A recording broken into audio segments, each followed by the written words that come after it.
melanjutkan materi kita. Untuk sekedar mengingatkan ya, minggu depan kita akan sudah mulai untuk melakukan atau melaksanakan UTS, ujian tengah semester. Jadi nanti silakan dipersiapkan untuk semua mata kuliah, silakan untuk dipersiapkan. Karena ini sifatnya masih online, jadi masih menurut saya masih enak ya, masih santai. Saya akan menyapa dulu. Yang pertama ada Ade Sulistianto, berikutnya ada Ahmad Adriani, berikutnya ada Arika Wahyu, berikutnya Cornelius Aneba Moza, berikutnya Febriani Oktaviana, berikutnya ada Hamada Christopher, Ine Ibrahim, Iqbal Al-Afla, Muhammad Irfan, Novi Kristianti, Putri Oktaviani, ada berikutnya Randy Putra, ada berikutnya Sanina, Sinta Nurfadila, Urian Janitra, yang terakhir Valentino Christian. Ini teman-teman yang sudah hadir, semoga nanti yang lainnya bisa segera menyusul ya. Pada pertemuan kali ini kita akan membahas tentang teknologi dalam sistem informasi, masih sambungan dari minggu kemarin. Kalau minggu kemarin kita membahas tentang sama ya, teknologi dalam sistem informasi, tapi lebih banyak di database-nya, di bisnis cerdas dan sebagainya. Pada pertemuan kali ini kita akan membahas tentang telekomunikasi dan jaringan. Jadi ini merupakan sebenarnya adalah ilmu tersendiri. Jadi bisa dikatakan ini ilmu tersendiri dan nantinya kemungkinan ada mata kuliah tentang jaringan atau networking. Jadi ini nanti bisa dikembangkan di mata kuliah berikutnya. Namun menurut saya meskipun ini ilmu tersendiri, namun tidak bisa dilepaskan dari sistem informasi. Jadi dua hal ini, sistem informasi dan telekomunikasi jaringan, ini sesuatu yang menurut saya tidak bisa dilepaskan atau saling mendukung.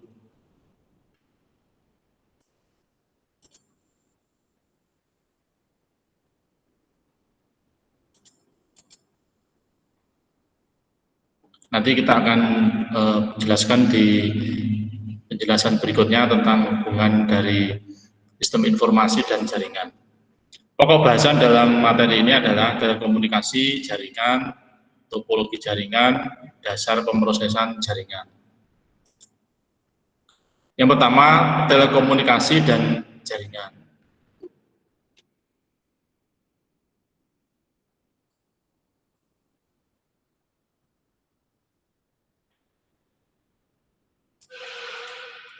Positioning diri adalah menempatkan diri dengan membentuk image atau pesan yang kuat dan jelas di benak orang lain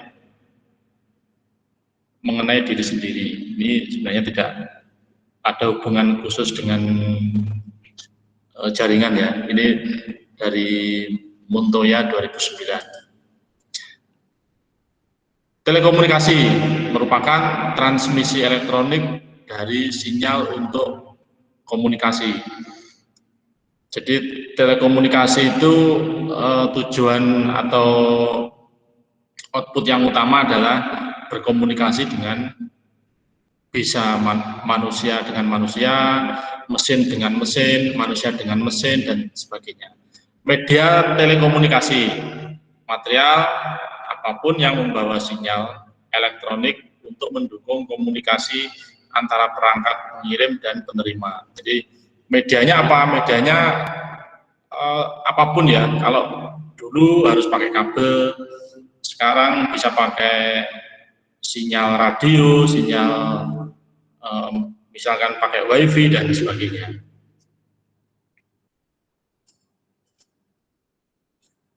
Jadi media apapun di sini disampaikan adalah media apapun. Mungkin suatu saat ada media lain karena perkembangan teknologi, ada media lain yang misalkan bisa membawa sinyal elektronik untuk berkomunikasi. Kita belum tahu ya, karena teknologi itu sangat cepat. Elemen sistem telekomunikasi. Yang pertama ada sending computer system and equipment. Ada pengirim ya, berikutnya ada sinyal ini yang dikirim, berikutnya ini bisa kalau di sini digambarkan lewat kabel ya, ini ada sinyal, terus ini ada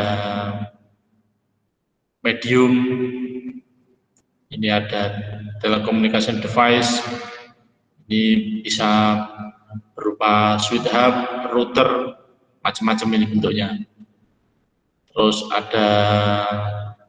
ini ada penerima. Di sini ada penerima receiving komputer atau komputer penerima. Jadi ini pengirim, di sini penerima. Jadi kalau zaman dulu itu ada ketika anak-anak kecil ya, mungkin zamannya Anda ini tidak mengalami ya, kita bisa berkomunikasi menggunakan dua buah misalkan apa ya, gelas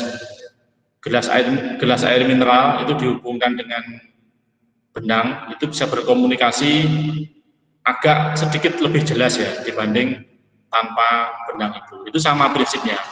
Jadi komunikasi antara dua komputer, kalau ini menggunakan kabel, menggunakan wifi, itu ada pengirim dan ada penerima. Jadi ilmunya sama, cuma teknologinya yang berbeda. Jadi ilmu itu datang lebih dulu ya, sedangkan teknologi itu belakangan setelah ilmu ada. Kebutuhan organisasi untuk komunikasi dan kolaborasi. Jadi tidak hanya komunikasi, namun juga ada kolaborasi.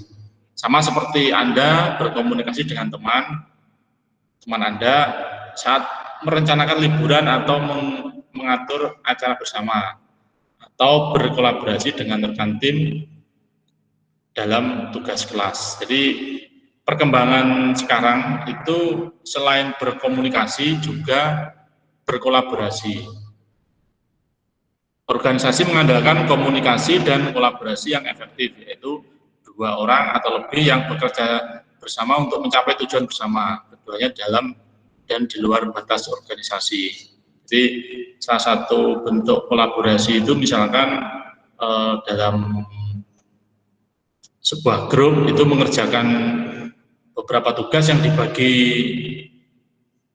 untuk personel masing-masing, nanti ketika sudah selesai akan digabungkan menjadi satu kesatuan yang utuh. Berikutnya, sebagian besar proses bisnis organisasi membutuhkan komunikasi dan kolaborasi antara karyawan dari departemen yang berbeda, juga dengan mitra bisnis di luar, seperti pemasok, pelanggan, dan pemangku kepentingan eksternal lainnya. Jadi adanya kolaborasi dan komunikasi dalam perusahaan itu sendiri ataupun di luar perusahaan. Contohnya seperti dalam perguruan tinggi, antara bagian PMB, bagian pendaftaran atau penerimaan mahasiswa baru, itu berkolaborasi dengan bagian akademik. Nanti otomatis akan membuat data mahasiswa yang benar-benar sudah diterima. Dia akan berkolaborasi untuk menjadikan sebuah data mahasiswa. Selain itu, perguruan tinggi juga berkolaborasi dengan pihak luar, misalkan dengan PD Dikti, terus ada lagi misalkan dengan badan akreditasi, nah itu juga berkomunikasi dan berkolaborasi. Kalau dalam perusahaan dagang, nah ini ya, ini ada misalkan seperti pelanggan, pemangku kepentingan, dan lain-lain. Jadi pihak untuk saat ini itu beberapa lembaga atau beberapa perusahaan sudah menetap atau menerapkan bahwa produksi yang dihasilkan itu berdasarkan data dari penjualan produk yang ada di tingkat bawah. Jadi beberapa produk perusahaan itu sudah menerapkan itu untuk benar-benar mengefisienkan produksinya. Jadi jumlah produksi itu bisa pas, tidak terlalu over, terlalu banyak, juga tidak sampai kekurangan. Itu beberapa perusahaan sudah menerapkan hal itu. Organisasi beroperasi dalam skala nasional atau global dan mengandalkan komunikasi yang efektif dan efisien antara berbagai lokasi atau anak perusahaan, dan bahkan perusahaan lokal kecil perlu berkomunikasi dengan pemasok atau mempromosikan produk atau layanan mereka kepada pelanggan. Jadi semua organisasi itu perlu namanya berkomunikasi, baik antara pusat dan cabang, ada komunikasi untuk supplier atau pemasok, bahkan untuk promosi produk kepada pelanggan. Komunikasi yang efektif dan efisien sangat penting untuk menyampaikan spesifikasi, mengkoordinasikan jadwal produksi atau pengiriman, dan sebagainya. Serupa, tenaga penjualan mengandalkan komunikasi yang efisien dengan pelanggan dan dengan departemen lain dalam organisasi. Dengan meningkatnya jangkauan organisasi global, kebutuhan komunikasi internal juga sangat berubah. Jadi komunikasi ini sangat penting dalam perusahaan, baik dalam misalkan tadi disampaikan ya, jadwal produksi, jadwal pengiriman, misalkan komunikasi tenaga penjualan dan pelanggan dan sebagainya.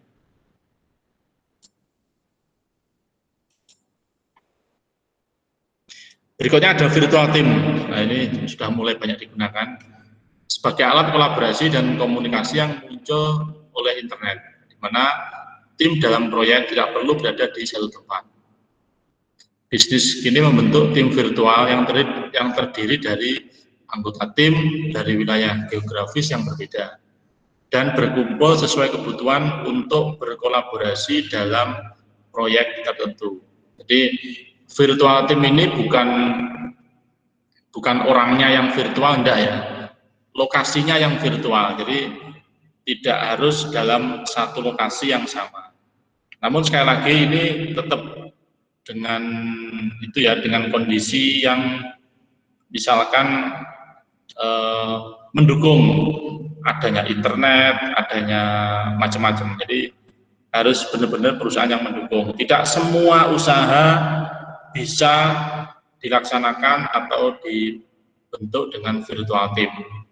Namun dengan kemudahan teknologi sekarang sudah mulai bisa dibuat atau menggunakan virtual team.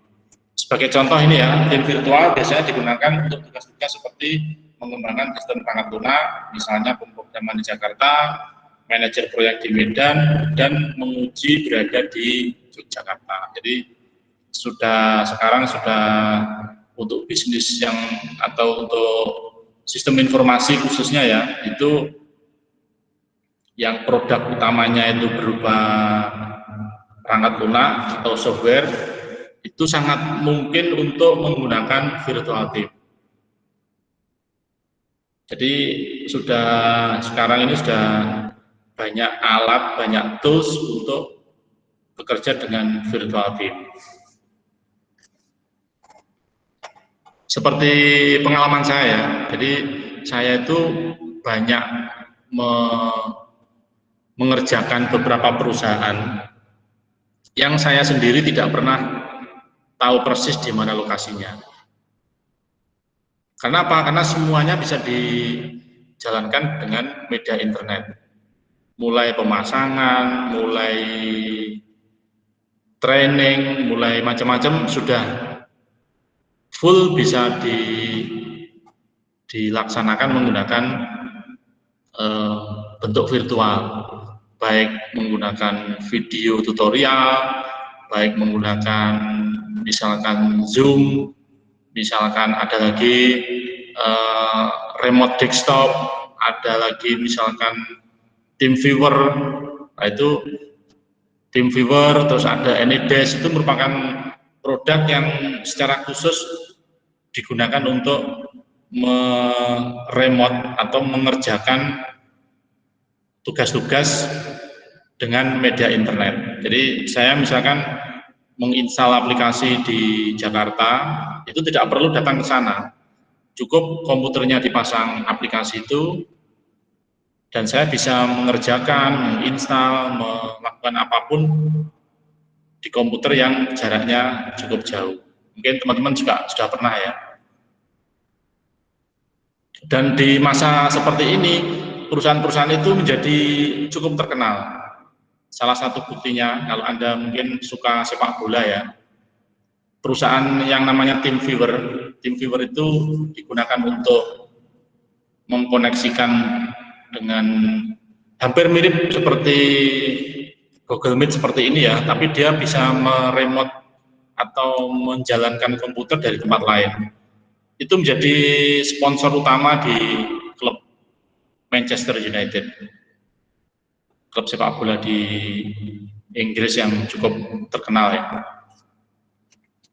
Itu menjadi sponsor yang terpajang di kaos paling yang depan itu. Jadi itu membuktikan bahwa kerja tim, virtual tim itu sekarang menjadi sesuatu yang cukup banyak digunakan oleh orang. Itu ya. Berikutnya ada banyak cara untuk berkomunikasi dan berkolaborasi dan waktu yang berbeda. Salah satu perbedaan utama adalah antara kebutuhan akan komunikasi sinkronus pada saat yang sama, dan komunikasi asinkronus atau tidak terkoordinasi dalam waktu. Bisa jadi sesuatu itu harus dikerjakan waktu yang bersamaan, bisa juga tidak dalam waktu yang bersamaan atau asinkronus. Misalnya mengobrol online, melakukan panggilan telepon adalah contoh komunikasi sinkron. Sedangkan SMS, pengiriman email, atau misalkan voice message itu contoh dari asinkron. Jadi terkirim, bisa berkomunikasi, namun bisa waktu yang berbeda.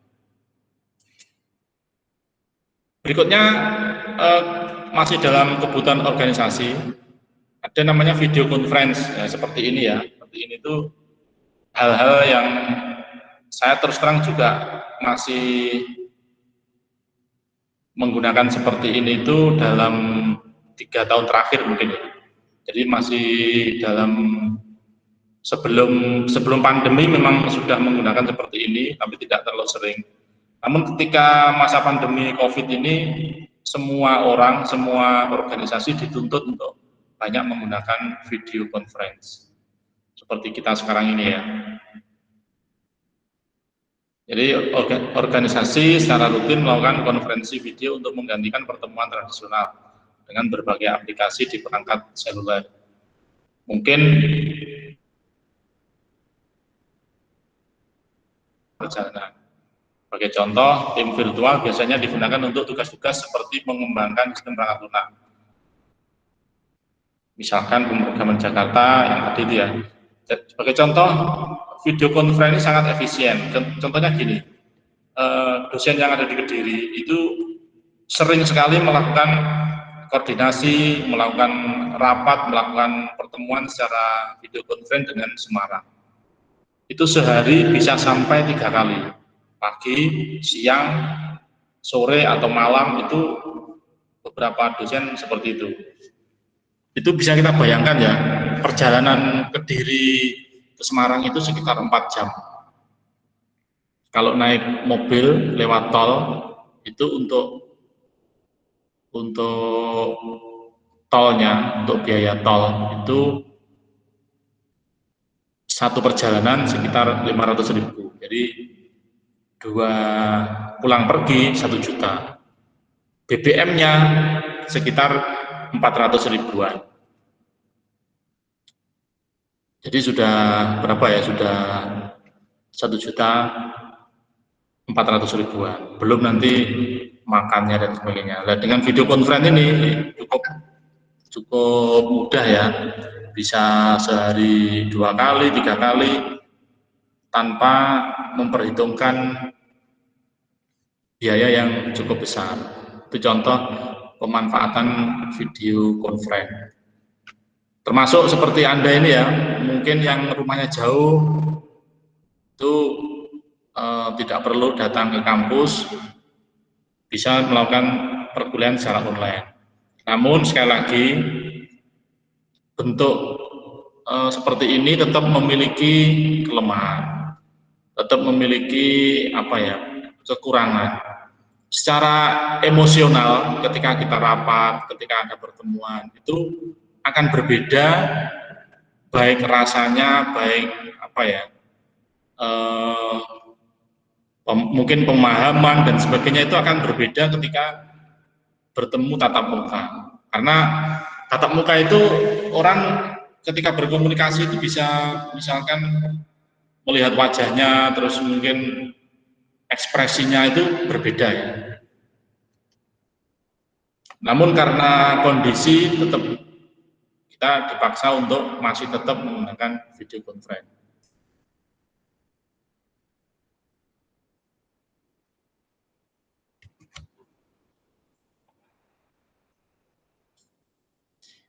Berikutnya jaringan komputer. Nah, kita masuk dalam pengantar jaringan komputer. Kalau tadi komunikasi, kita masuk ke jaringan komputer.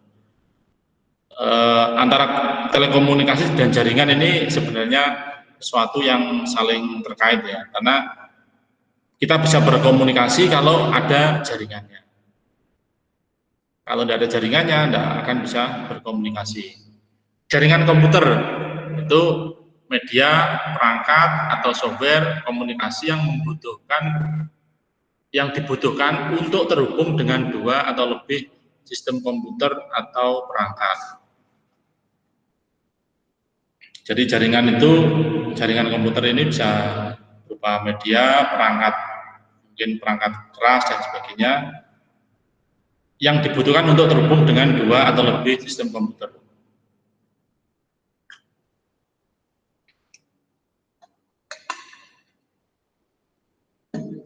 Berikutnya node jaringan komputer dan perangkat jaringan. Jadi bagian-bagiannya seperti ini. Organisasi dapat menggunakan jaringan untuk berbagai perangkat keras, hardware, program, dan juga database. Nah, jadi ini tadi saya sampaikan di depan bahwa jaringan komputer ini sangat terkait dengan sistem informasi. Salah satu komponen sistem informasi itu adalah menyimpan atau storage ya, atau store atau menyimpan. Berikutnya mendistribusikan data. Nah, di peran dari jaringan komputer ini adalah proses mendistribusikan data. Jadi kalau namanya sistem informasi itu ada pasti di situ ada namanya distribusi data atau informasi. Dan peran jaringan ini adalah sebagai media untuk pendistribusian. Jadi misalkan saya di sini ada komputer kasir. Ketika menginput data, merekam data, itu ketika disimpan maka data itu sebenarnya dikirim ke komputer server. Komputer server nanti akan diolah di proses modifikasi dan sebagainya sehingga bisa menampilkan informasi berupa laporan ataupun yang lain yang bisa diakses oleh pihak lain, misalkan oleh pimpinan, oleh bagian stok, persediaan dan sebagainya. Nah, proses pengiriman, proses proses pengiriman data, informasi itu tentunya menggunakan jaringan. Jadi biasanya kalau ketika Anda mulai awal, misalkan Anda ingin merintis usaha pembuatan software, pembuatan aplikasi, maka jaringan dan aplikasi komputer itu menjadi satu paket yang tidak bisa terpisahkan. Itu ya, itu yang perlu diperhatikan. Namun dalam perusahaan besar, kalau Anda masuk dalam perusahaan besar, hal itu akan dipisah atau menjadi tanggung jawab bagian-bagian tersendiri. Jadi ada bagian yang khusus menangani jaringan, ada bagian yang khusus menangani perangkat lunak atau softwarenya.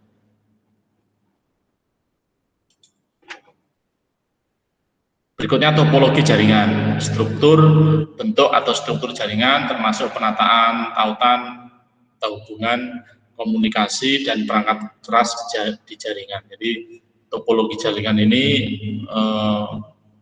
digunakan untuk misalkan mengatur hubungan antara perangkat A, B, C, dan seterusnya. Jenis topologi jaringan yang paling umum adalah topologi star, topologi bus, topologi mesh. Ini untuk topologi jaringan. Di antara teman-teman ini ada yang sudah pernah memegang kabel jaringan?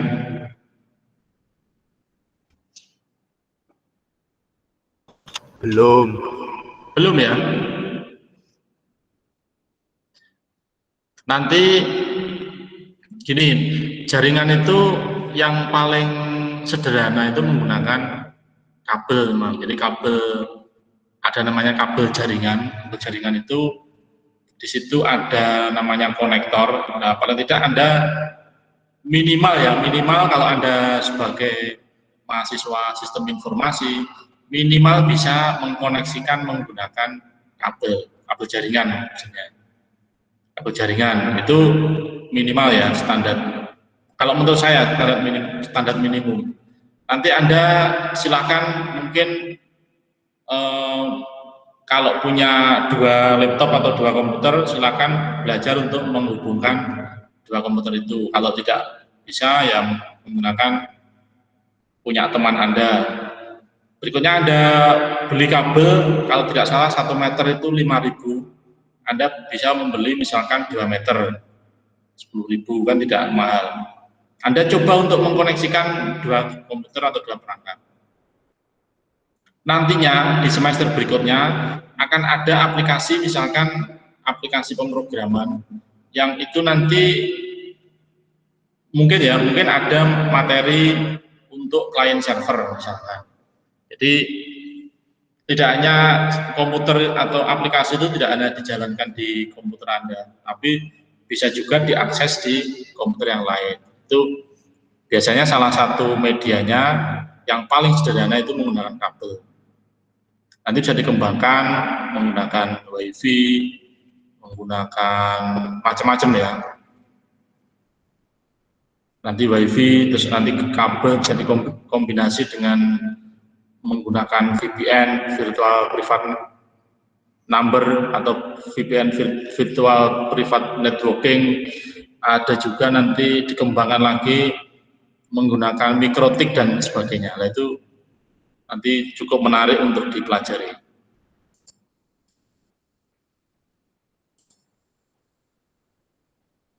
Star topologi, nah ini topologi star. Dalam jaringan star, seluruh perangkat terhubung satu sama lain melalui node hub pusat. Jadi kalau ada Anda yang pernah tahu switch hub konektor itu biasa menggunakan topologi star. Artinya topologi star ini kalau komputer satu tidak terhubung maka tidak berpengaruh di komputer yang lainnya juga, karena masing-masing mempunyai akses ke pusatnya atau ke hubnya. Topologi bus, nah ini ketika dalam sebuah jaringan bus seluruh perangkat jaringan terhubung ke backbone bersama yang berfungsi sebagai media komunikasi bersama. Contohnya ini backbone ini, kalau backbone-nya rusak maka seluruhnya tidak bisa menggunakan. Jadi misalkan seperti gini, Anda mungkin pernah tahu ini ya, sekarang itu beberapa toko, termasuk toko-toko atau apalah itu, jadi orang bisa membayar mulai dari listrik, tagihan ataupun apapun lewat toko yang ada di sekitar Anda. Contohnya misalkan lewat Indomaret gitu ya. Lewat Indomaret, lewat kantor pos, terus lewat toko-toko yang bisa pembayaran gitu ya. Itu mereka bisa mengakses data ke servernya PLN, servernya mungkin kredit sepeda motor, itu bisa terkoneksi di situ. Jadi mereka itu mendapatkan semacam IP dan user, dan itu bisa untuk berkomunikasi. Nah, itu mungkin bisa digambarkan atau di topologinya mirip dengan bus topologi ini ya. Kemudian seperti itu. Jadi nanti ada VPN, virtual private networking, untuk bisa digunakan secara bersama-sama. Mesh teknologi, nah ini jaringan mesh menggunakan beberapa titik akses untuk menghubungkan serangkaian perangkat yang terhubung satu sama lain untuk membentuk koneksi jaringan di area yang luas. Jadi mungkin seperti di daerah Anda, kalau Anda memasang WiFi itu ada yang menggunakan mesh teknologi ini atau bentuk jaringannya ya. Jadi rumah satu itu terhubung ke rumah dua terhubung ke rumah tiga terhubung ke rumah empat untuk pemasangan WiFi-nya ya. Itu kalau rumah satu terputus, maka rumah dua, tiga, empat ikut terputus untuk jaringannya. Ada yang menggunakan seperti itu, ada juga yang menggunakan star seperti awal tadi ya. Itu juga ada. Ini tipe jaringan hubungkan sistem dan perangkat komputer di area kecil, misalkan kantor, untuk lokal area network. Berikutnya juga ada personal area network, mendukung interkoneksi teknologi informasi dalam jarak 33 kaki, ini tidak terlalu jauh ya. Berikutnya mendukung interkoneksi teknologi informasi dalam jarak sekitar 33 kaki, ini hampir sama. Ini yang mungkin cukup luas, wide area network atau bisa disebut dengan WAN ya, hubungkan wilayah geografis yang luas. Jadi dari Kediri ke Jakarta, Jakarta ke Medan dan sebagainya, itu bisa menggunakan wide area network. Sampai sini mungkin ada yang ditanyakan, silakan, tentang jaringan, tentang komunikasi dan tentang yang lainnya. Saya persilakan.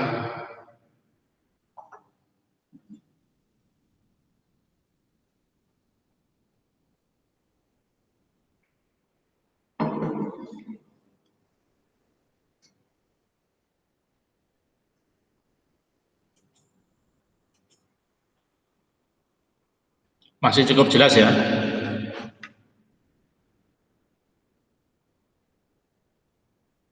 Karena ini seperti mata kuliahnya hanya masih konsep, jadi Anda tidak dituntut untuk lebih detail ke dalam jaringan yang ada.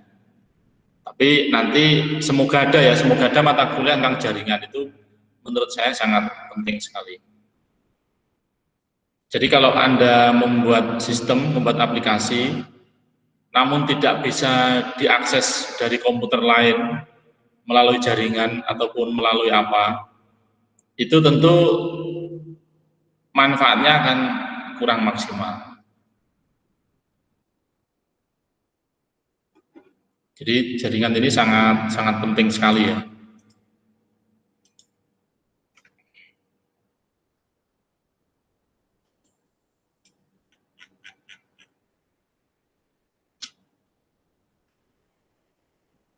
Silahkan kalau ada ditanyakan.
Kalau tidak ada, kita akan lanjutkan.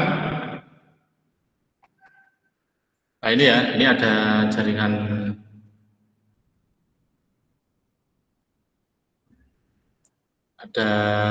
LAN. Jadi ini contohnya ya, jaringan LAN ini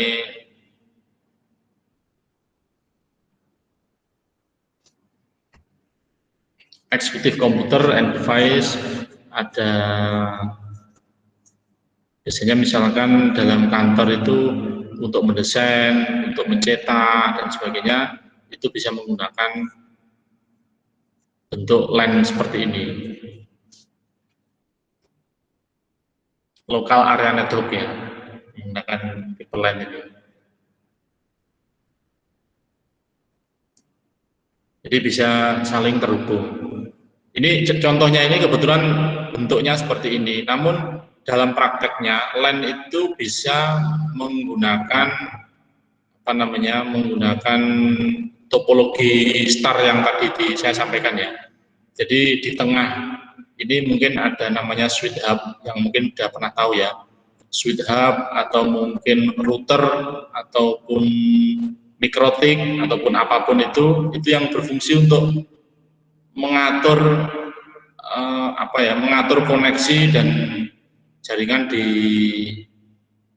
yang ada di sebuah perusahaan. Contohnya ini ada eksekutif komputer, ada production center, ada marketing, sales komputer, copy center, printing, desktop publishing, computer and device, research, development, finance, accounting, dan sebagainya. Nanti sama di dalam sistem informasi, misalkan di sini ada komputer untuk misalkan dalam perdagangan, di sini untuk persediaan barang datang. Terus masuk di sini untuk misalkan penjualan, pembelian, persediaan, keuangan, untuk manajer dan sebagainya. Nah, itu beberapa bentuk jaringan lain. Kalau ini WAN tadi yang disebutkan wide area network, jadi ini lebih sifatnya lebih kompleks atau lebih areanya lebih luas ya. Mungkin ini cabang di kota A, cabang di kota B, cabang di kota C, kota D, E dan sebagainya. Dan yang paling menurut saya teknologi jaringan yang paling paling hebat itu kalau Anda pernah atau berpikir tentang teknologi jaringan di perbankan. Anda bayangkan ya, perbankan itu ketika Anda menabung misalkan, itu dalam mungkin hitungan detik ya, saya terus terang tidak pernah melakukan riset terkait kecepatan. Tapi dalam waktu yang langsung itu bisa menambah rekening. Jadi kalau Anda menabung di kota A, itu dalam hitungan detik, saldonya itu bisa diakses dari kota B. Lewat mesin ATM di kota, bahkan di luar kota dan sebagainya. Itu sangat cepat sekali. Jadi ya, Anda mengirim di Kediri, dalam waktu yang bisa dikatakan bersamaan, itu bisa Anda lihat di luar kota. Bisa diambil juga. Itu teknologi jaringan yang menurut saya luar biasa.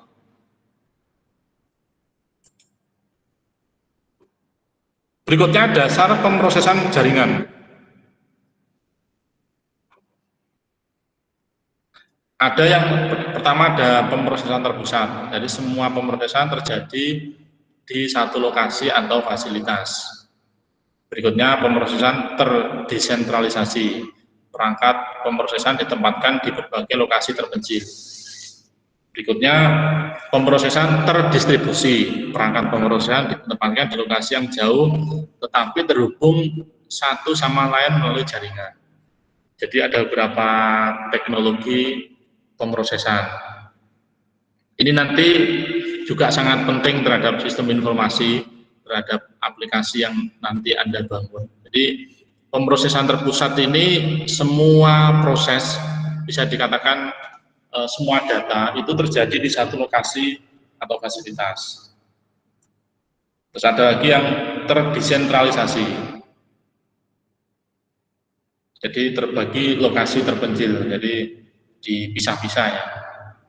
Berikutnya terdistribusi.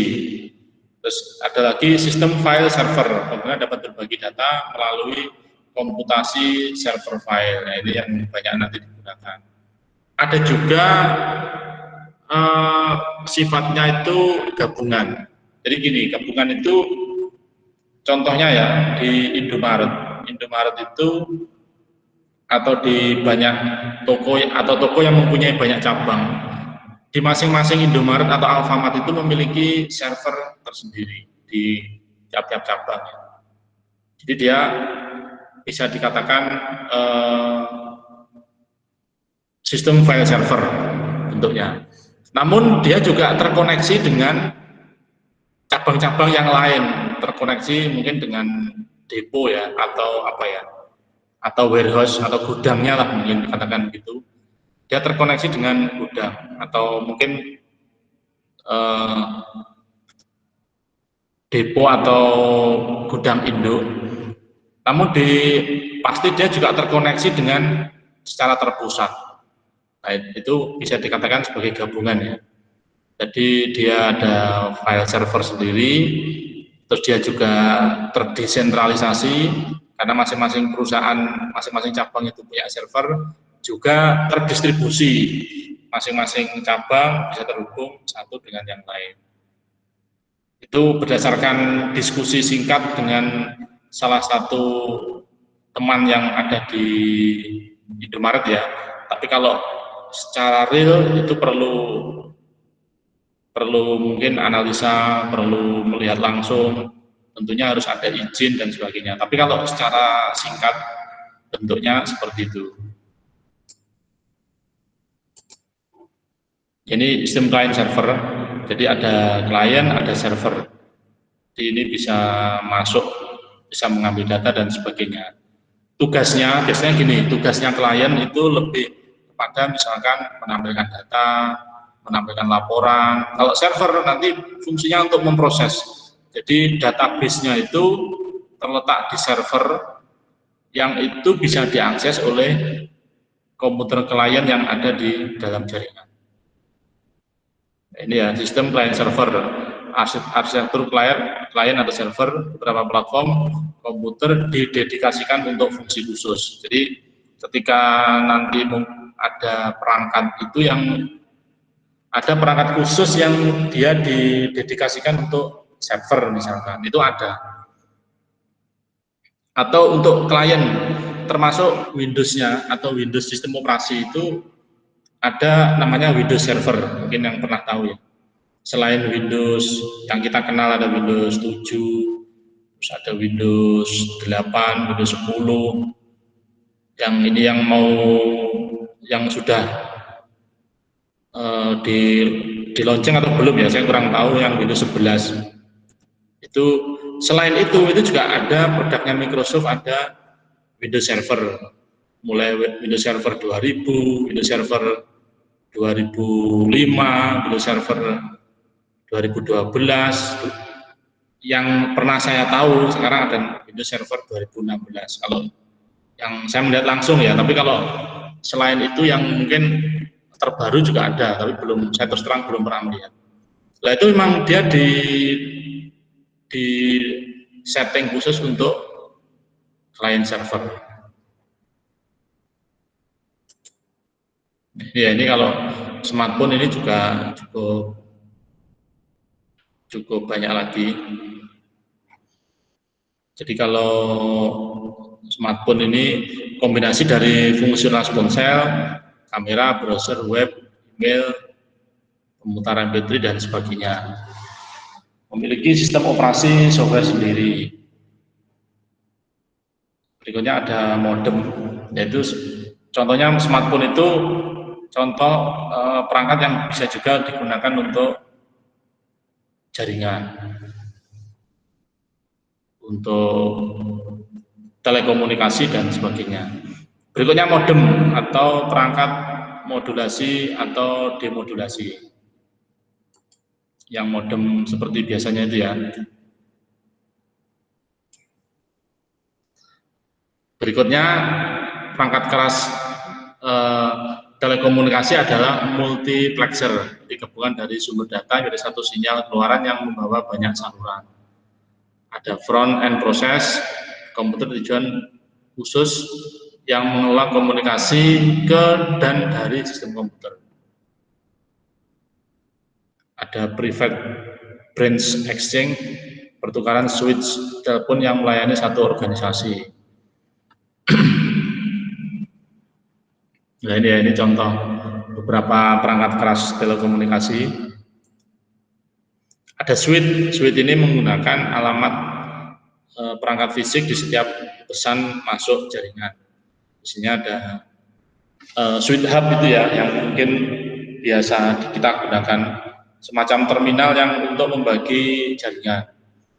Berikutnya ada bridge, menghubungkan dua LAN bersama menggunakan protokol telekomunikasi yang sama. Ada router, itu meneruskan paket data melalui dua atau lebih jaringan yang berbeda menuju tujuannya. Jadi termasuk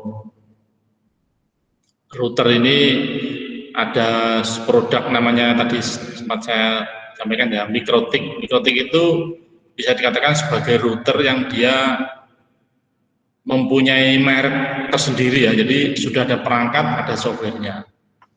Dia berfungsi untuk membagi, mengatur, dan banyak hal. Untuk mengontrol gateway, berfungsi sebagai pintu masuk ke jaringan yang lain. Nah, ini contoh beberapa jaringan. Silakan mungkin ada ditanyakan.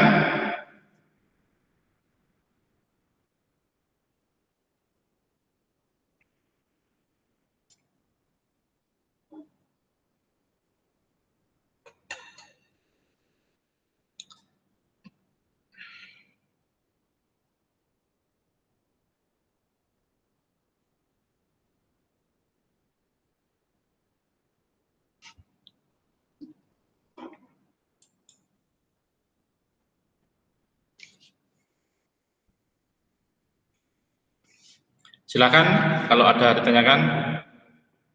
Kalau tidak ada, silakan nanti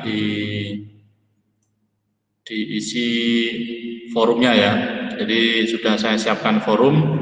Silakan nanti diisi forumnya. Nanti ada pertanyaan di situ, silakan dijawab lewat forum. Kalau tidak ada pertanyaan, mungkin saya akhir sekian. Ada kurang lebihnya mohon maaf. Semoga nanti kita bisa bertemu secara offline di pertemuan setelah UTS. Jadi ini nanti saya akan membuat video materi yang akan saya gunakan sebagai pengganti dua pertemuan yang harus saya lakukan. Jadi sebelum UTS itu harusnya ada dua pertemuan ya, atau totalnya 7 pertemuan. Karena ini waktunya minggu depan sudah UTS, maka saya akan membuat video, nanti silakan disimak di video itu. Jadi gitu ya, mungkin besok atau lusa videonya saya upload di YouTube, nanti saya akan bagi linknya di grup ataupun di Siadin atau di Kulino.